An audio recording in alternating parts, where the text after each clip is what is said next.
Hello everyone, আপনারা supreme কোর্টের এই হুঁশিয়ারি দেখেছেন বা শুনেছেন? সুপ্রিম কোর্ট ভারতবর্ষে যত রাজ্য আছে, যে সমস্ত রাজ্যগুলো ফ্রির রাজনীতি করছে, ভারতবর্ষে যত রাজ্য রয়েছে, যে সমস্ত রাজ্যে ভাতা প্রকল্প চালু রয়েছে, শুধু ভাতার মাধ্যমে শুধুমাত্র গদি দখলের লড়াইয়ের জন্য ভাতা প্রকল্প চালু করেছে। যে তাদের উদ্দেশ্যে সুপ্রিম কোর্টের থেকে হুঁশিয়ারি, যে ভাতা নয় কাজ চাই, ফ্রি সুবিধা দেওয়া দেশের জন্য ক্ষতি। এরপরেও কি সমস্ত বিজেপি শাসিত, কংগ্রেস শাসিত, টিএমসি শাসিত রাজ্যে ভাতা প্রকল্প বন্ধ হবে? কাজকলা বন্ধ হবে? কোন রাজ্যেই বন্ধ হবে না, না বিজেপি শাসিত রাজ্যে, না কংগ্রেস শাসিত রাজ্যে, না টিএমসি শাসিত রাজ্যে। কোথাও ভাতা প্রকল্প বন্ধ হবে না, কারণ তারা জানে এই ভাতা মন্ত্রই একমাত্র তাদের বাঁচিয়ে রাখতে পারে। এই ফ্রি প্রকল্পই একমাত্র তাদের বাঁচিয়ে রাখতে পারে। আর আমাদের রাজ্যে দেখুন, এই যে ভাতা প্রকল্প, যে ভাতা নয় কাজ চাই, সুপ্রিম কোর্ট থেকে পরিষ্কার। সুপ্রিম কোর্ট কেন বলবে? আপনি কোনো কাজ না করে যদি কোনো কিছু পান, তাহলে সেটা শুধুমাত্র আপনার ক্ষতি নয়, এটা সকলের জন্য ক্ষতি। আপনাকে বসিয়ে বসিয়ে যে টাকাগুলো দিচ্ছে মাসে মাসে, আহ লক্ষ্মী ভান্ডারে 1500, 1700, তারপর আপনার এই যে বেকার ভাতায় 1500 করে টাকাগুলো দেবে, এই টাকাগুলো কোথা থেকে আসছে? সোর্স অফ ইনকামটা কোথায়? কখন ভেবেছেন? এই টাকাগুলো আমার, আপনার, এই যে আপনি নেট রিচার্জ করছেন, আপনি সাবান কিনছেন, আপনি মোবাইলে রিচার্জ করছেন, পেট্রোল ভরছেন, দৈনন্দিন জীবনে চাল ডাল, এই যে এই যা কিছু করছেন, এই যে আপনি ট্রেনে চলছেন, বাসে চড়ছেন, এখান থেকেই আপনাদের সাধারণ জনগণের, আমার আপনার সাধারণ জনগণের টাকা নিয়ে সেই টাকার থেকে একটা অ্যামাউন্ট কিন্তু সাধারণ জনগণের হাতে ফ্রি ফ্রি তুলে দিচ্ছে। কিন্তু এই টাকাগুলো যদি কোনো উন্নয়ন খাতে ব্যয় করা হতো, যদি কোনো কর্মসংস্থানমূলক কাজে ব্যয় করা, যদি কোনো ইন্ডাস্ট্রিমূলক, যদি কোনো টেকনোলজিক্যাল কাজে ব্যয় করা হতো, তাহলে তার থেকে অনেক কিছু আমাদের কিন্তু আসতো, কোনো শক্তির উৎস তৈরি হতো, এবং সেখান থেকে আমরা কিন্তু বিভিন্ন কর্মসংস্থানের ব্যবস্থা হতো, বিভিন্ন কিছু হতো। কিন্তু না, এই কোটি কোটি টাকা, ভাবুন, একটা স্বাভাবিকভাবে নিজের বিবেক দিয়ে প্রশ্ন করুন, বিজেপি শাসিত রাজ্যই কি, কেন্দ্র শাসিত মানে বিজেপি শাসিত কি, কংগ্রেস কি, টিএমসি কি, বেশিরভাগ রাজ্যে আমরা এখন দেখতে পাচ্ছি এই ভাতা প্রকল্পটাকে লাগু করা হচ্ছে। কেন লাগু করা হচ্ছে? কারণ ভাতার মাধ্যমে এক শ্রেণীর অশিক্ষিত, আমাদের পশ্চিমবঙ্গে দেখবেন ওই হাতে কলমে, এই কাগজে কলমে দেখানো হচ্ছে 75% বা কত পার্সেন্ট দেখানো হচ্ছে কাগজে কলমে, বা তারও বেশি দেখানো হচ্ছে। কিন্তু বাস্তবে কি তাই? বাস্তবে বেশিরভাগই কিন্তু শিক্ষার আলোর থেকে অনেক দূরে আছে। আর এই সমস্ত যারা অশিক্ষিত আছে বেশিরভাগ, এদের কাছে 1000 টাকা কেন, 500 টাকা আসলে সে 500 টাকাই মানে সোনার চাঁদ বলতে পারেন, 500 টাকাই সোনার টুকরের মতো। তাহলে এদেরকে মগজ ধোলাই করে, এই ফ্রি রাজনীতি করে, এদের কাছ থেকে কিন্তু মানে এদের জীবনকে একটা মানে বন্দি কারাগারে রেখে ভোট নিয়ে গদি দখলের নেশা। কোটি কোটি টাকা নেতাদের পকেটে ঢুকবে, কোটি কোটি টাকা নেতাদের পকেটে ঢুকবে, আর মাঝখান থেকে সাধারণ জনগণের জীবন দুর্বিষহ, জীবনযাত্রার মান খারাপ হবে। তখন ভেবেছেন এটা? ভাবেননি। কিন্তু আমাদের সুপ্রিম কোর্ট হুঁশিয়ারি দিয়ে কি করবে? সুপ্রিম কোর্টের কথা কে শোনে? সুপ্রিম কোর্টের কথা কে শুনবে? সুপ্রিম কোর্ট তো হুঁশিয়ারি দিয়েছে, সুপ্রিম কোর্টের কথা শুনবে বলুন? কি করে শুনবে? তাই যদি শুনতো, কারণ আমরা সকলেই জানি যে 31শে মার্চের মধ্যে আপারের পরীক্ষা নিতে হবে। কোথায় আপারের নোটিফিকেশন? কোথায়? আজকে ক তারিখ? আজকে 20 তারিখ হয়ে গেল। আজকে 20 তারিখ হয়ে গেল, তাহলে কোথায় পরীক্ষা? নোটিফিকেশন দেবে, ফর্ম ফিল আপ হবে, কোথায়? দেখুন, এই ভাতার রাজনীতি সমস্ত রাজ্যকে বন্ধ করতে হবে। কর্মসংস্থান, ইন্ডাস্ট্রি, শিল্প, এদিকে এদিকে ধ্যান দিতে হবে। এটা সুপ্রিম কোর্ট আজ নয়, বহুদিন ধরে বলে আসছে। কিন্তু কে কার কথা শোনে? আমরা খুব ভালো করে জানি যে এই রাজ্যে ক্ষমতা থাকতে গেলে কি করতে হবে, ওই রাজ্যে গেলে, বিজেপি শাসিত রাজ্যে ক্ষমতা থাকতে গেলে কি করতে হবে, ভাতার প্রকল্প চালু করতে হবে। ভাতার মাধ্যমে আমরা অ্যাকচুয়ালি কি বলুন তো, মেন বিষয়টা এটা হলো ভোট কিনছে। সেটা যে রাজ্যেই হোক, বিজেপি শাসিত রাজ্যেই হোক, সেটা দিল্লি হোক, হরিয়ানা হোক, যেখানে বিজেপি শাসিত সরকার আছে, বা যেখানে টিএমসি শাসিত সরকার আছে, টিএমসি শাসিত শুধু এখানেই, বা কংগ্রেস শাসিত যায় যেখানে আছে, সিপিএম শাসিত কেরালে, তাহলে যেখানেই আছে দেখুন এরা বুঝে গেছে যে কি করে এই মানুষদের দমন করে রাখা যায়, কি করে এদের শিকার করে রাখা যায়, এদের বসে রাখা যায়, তারই পরিকল্পনা চলছে, তারই প্ল্যানিং চলছে সমস্ত জায়গা। একদল বলছে 1500 দেবো, একদল বলছে 1700 দেবো, একদল বলছে 3000 দেবো, একদল বলছে 5000 দেবো। টাকাটা কি এদের বাপের টাকা? এদের বাপের টাকা? বাপের টাকা না, এটা আমার আপনার সাধারণ জনগণের টাকা, আমার আপনার সাধারণ জনগণের টাকা। তাহলে কেন এভাবে দেবে? কারণ এভাবে করে দিলে পরে, আর মানুষ বাঙালি সবচেয়ে বেশি চালাক, বাঙালি হচ্ছে সবচেয়ে বেশি চালাক, নিজেকে সবচেয়ে বেশি চালাক বলতে সবচেয়ে বেশি চালাক মনে করে, সবচেয়ে বেশি চালাক বাঙালি সবচেয়ে মনে করে। আর তার জন্যই কিন্তু বাঙালিরা যে অবস্থা। সুপ্রিম কোর্ট হাজার নির্দেশ দিক না কেন, হাজার বলুক না কেন, এদের অ্যাকচুয়ালি এরা সুপ্রিম কোর্টকে মানে না তো। সুপ্রিম কোর্টকে অ্যাকচুয়ালি মানে না। সুপ্রিম কোর্টকে কারা মানে জানেন? Supreme court, court, police, police, court, কাচারি, এগুলো কারা মানে? এগুলো আমাদের মতো আপনাদের মতো সাধারণ জনগণ যারা, এদের মানে এদের মেনে চলতে হয়, এদের দেবতা জ্ঞানের সেবা করতে হয়, না করলে উপায় নেই। আপনি গিয়ে একটা পুলিশকে গিয়ে কিছু বলুন তো দেখি, একটা পুলিশকে গিয়ে যে মানে সিম্পল মানে রেগে কথা বলুন তো, আপনাকে শটানের সামনের উপর প্রসাদ দিয়ে দেবে। কিন্তু যারা নেতারা মন্ত্রীরা আছে, তারা মা বোন আরো কত কিছু নিয়ে যদি মানে তাকে তুলেও নিয়ে চলে যায়, সেসব কিছু বলে, তাদেরও কিছু হয় না কিন্তু তাদের। শুধু আমাদের পশ্চিমবঙ্গে নয়, সারা ভারতবর্ষ জুড়ে। তাহলে এই যে আমাদের যা কিছু বললেন, আইন কানুন যা কিছু, এগুলো সব আমাদের জন্য নয়। সরি, এগুলো মানে এগুলো শুধু আমাদের জন্য, আমাদের মতো সাধারণ মানুষের, গরিব খেটে খাওয়া মানুষের জন্য, আমাদের মতো যারা সাধারণ ঘরের মানুষ তাদের জন্য এগুলো। কিন্তু বড়লোক মানে বড়লোক আর হচ্ছে আপনার যারা এই রাজনীতি করে, যারা নেতা, রাজনীতিবিদ, যারা জনগণের রক্ত চুষে খায়, তাদের জন্য এই সমস্ত নিয়ম লাগু হয় না। তাদের জন্য এই সমস্ত নিয়ম না। নিয়ম হলো আমার মতো আপনার মতো সাধারণ জনগণের জন্য এই নিয়মগুলো। নেতার জন্য, বড় বড় নেতাদের জন্য দেখবেন রাত দুটোর সময়, রাত 12টার পরে কোর্ট বসে যায়। আর একজন সাধারণ মানুষের কেস, মিথ্যা কেস, বছরের পর বছর ঝুলতে থাকে, ডেটের পর ডেট। কেন? কি কারণ? এদের টাকা নেই। এদের তো টাকা নেই না, কোটি কোটি টাকা খরচ করে বড় বড় লয়ার দিয়েতে, কপিল সিব্বলের মতো লয়ার খারাপ করার মতো ক্ষমতা নেই। কিন্তু বড় বড় নেতাদের সেই ক্ষমতা আছে। তারা সুপ্রিম কোর্টকে বসাতে পারে যখন মন চায় তখন, হিয়ারিং করাতে পারে যখন মন চায় তখন, কিন্তু সাধারণ সাধারণ মানুষের সেটা ইয়ে নেই। কিন্তু আমরা কিন্তু সংবিধানে আমরা কি সংবিধান? আমরা ডক্টর বি আর আম্বেদকরের সংবিধান সকলের সমান অধিকার। বাস্তবে কি তাই? বাস্তবে কিন্তু তা নয়। আমরা কিন্তু সমান অধিকার পাই না, কখনোই পাচ্ছি না সমান অধিকার। কোথায় পেয়েছি সমান অধিকার বলুন তো? সমান অধিকার পেয়েছি? পাইনি সমান অধিকার। সমান অধিকার পাইনি, বুঝতে পারলে? সমান অধিকার পাইনি।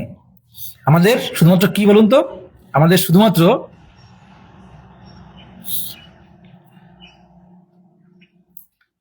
কি বলুন তো? শুধুমাত্র আমাদের ইয়ে দিয়ে রাখা হয়েছে।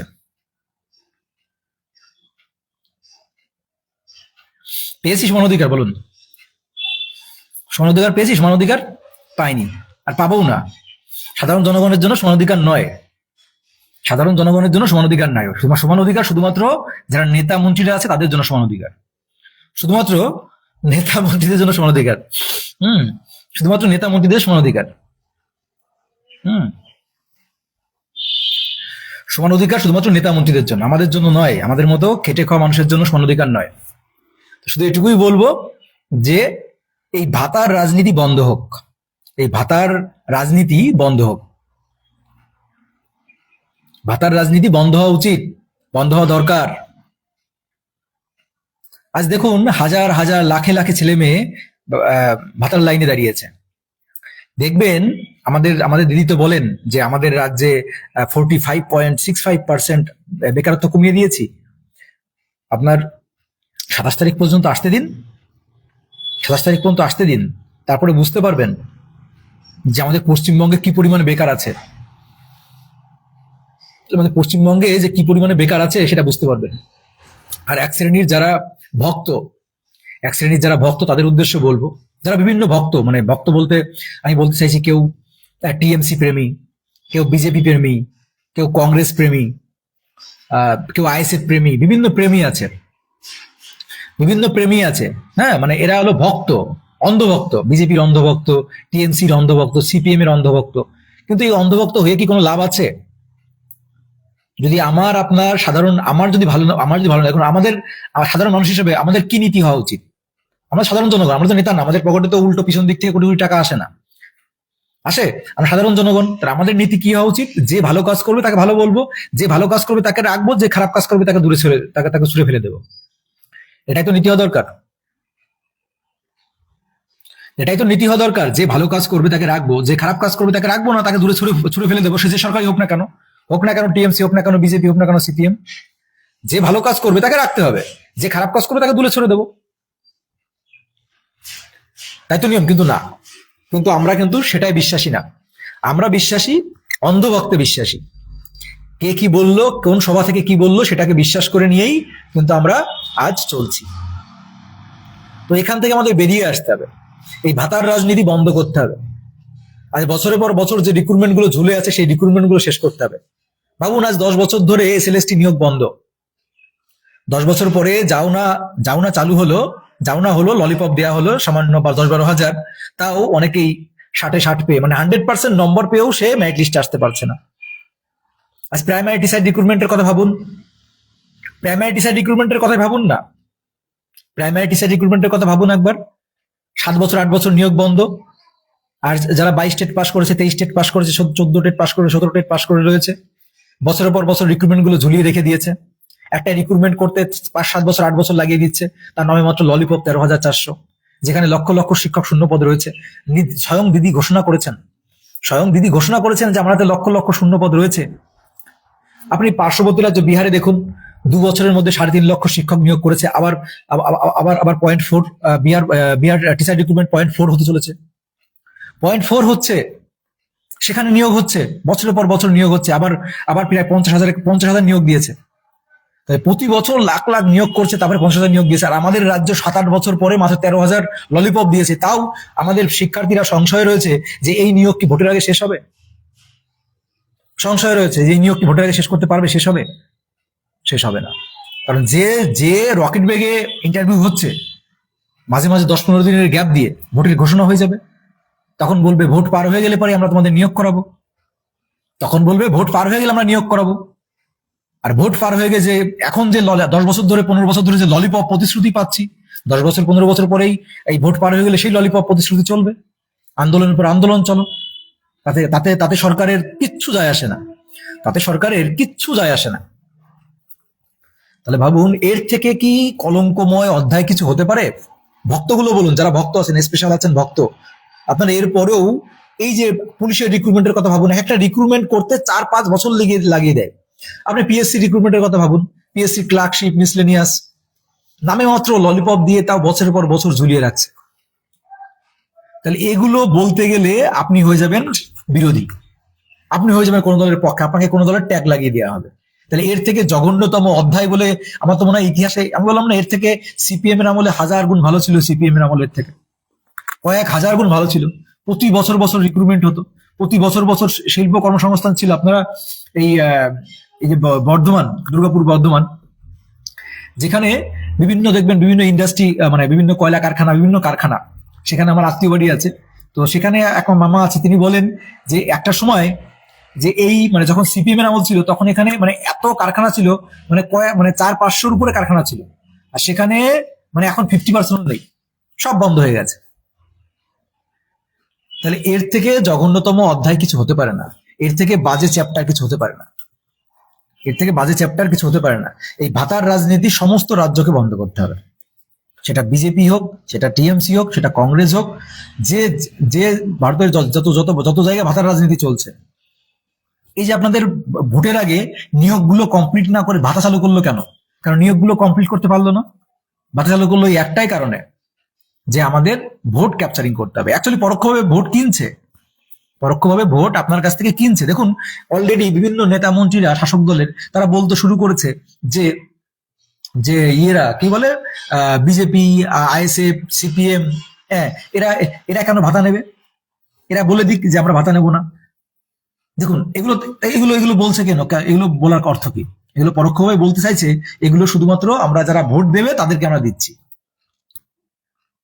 কিন্তু এই টাকা তো আমার আপনার টাকা, এই টাকা তো কারো কোনো কোনো দলের ব্যক্তিগত টাকা দিচ্ছে না, মুখ্যমন্ত্রীর ব্যক্তিগত টাকা দিচ্ছে না, কোনো দলের ব্যক্তিগত টাকা দিচ্ছে না, এটা আমার আপনার জনগণের, সাধারণ জনগণের টাকা। এখন সেই কথা বলতে গেলে তখন বিজেপিরা বলবে এই যে তোমরা যে মিড ডে মিল নিচ্ছ, এই যে তোমরা যে রেশন নিচ্ছ, এই যে তোমাদের শিক্ষা ব্যবস্থা, সব জায়গায় তো সরকার কেন্দ্র যেগুলো যৌথ পরিকল্পনার আন্ডারে, সব জায়গায় তো কেন্দ্র রাজ্য সমান সমান ভাগ দিচ্ছে, কোথাও কোথাও কেন্দ্র বেশি ভাগ দিচ্ছে। তাহলে তখন কি বলবে যে তুমি কেন্দ্রের এটা নেবে না? এই যে রেশন দিচ্ছে, রেশনে তো কেন্দ্রের ভাগ রয়েছে, তখন বলবে এই রেশন অর্ধেক রেশন তো এটা কেন্দ্রের রেশন। তাহলে এই সমস্ত মূর্খামি বোকামি একমাত্র বাংলাতেই চলে। এই যে আপনি ট্রেনে চলছেন, এখানে তো কেন্দ্রের ভাগ রয়েছে, তাহলে কি বলবে যে শুধুমাত্র এই ট্রেনে বিজেপিরা উঠবে, টিএমসিরা উঠবে না? তাহলে এই সমস্ত জঘন্য আলতু পালতু বিষয়, মানে এদের অ্যাকচুয়ালি কি বলুন তো, এদের মেন বিষয়টা হচ্ছিল ট্রেন্ডিং এ থাকতে হবে। এরা এমন এমন কথা বলবে যে কথাগুলো বলে সোশ্যাল মিডিয়ায় অ্যাক্টিভ থাকা যাবে, এমন এমন কথা বলতে হবে যে কথাগুলো বললে বিরোধীদের সায়স্তা করা যাবে। যারা আমাদের পক্ষে আছে তারা আমাদের বাহবা করবে, তারা আমাদের কারণ ওই বললাম, যে জাতি যত অশিক্ষিত করে রাখা যাবে সেই জাতিকে যা বোঝাবে তাই বুঝবে। যে জাতি যত অশিক্ষিত থাকবে সেই জাতিকে যত বোঝাবে, যা বোঝাবে তাই বুঝবে, তাই না? তাহলে একটা জাতিকে যত অশিক্ষিত করে রাখা যাবে সেই জাতিকে আমরা যা বলবো সেই জাতি তাই বুঝবে। তা আমাদের পশ্চিমবঙ্গের অবস্থাও তাই। পশ্চিমবঙ্গকে সবার আগে কি করা হয়েছে? শিক্ষা ব্যবস্থাটাকে পুরোপুরি কোলাপস করে দেওয়া হয়েছে, শিক্ষা ব্যবস্থাটাকে শেষ করা হয়েছে।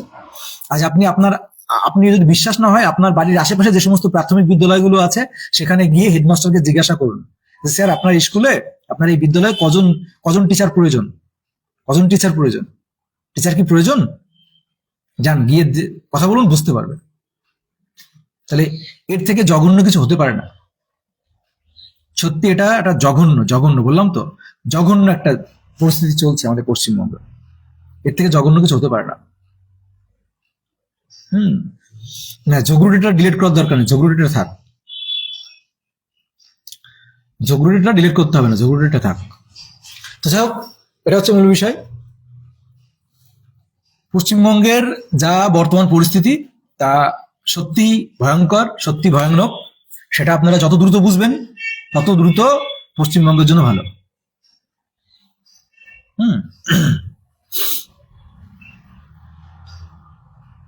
বোঝা গেল? তো আমাদের এখন একটাই পথ খোলা আছে, আমাদের এখন একটা পথ খোলা আছে। কি পথ বলুন তো? পশ্চিমবঙ্গের মানুষকে সচেতন করা, প্রত্যেকটা মানুষকে সচেতন করে তোলা।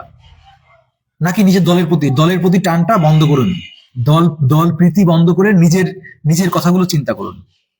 বুঝতে পারলে বা বুঝতে পারলেন? ভাতার রাজনীতি বন্ধ করুন, ভাতার রাজনীতি বন্ধ করুন।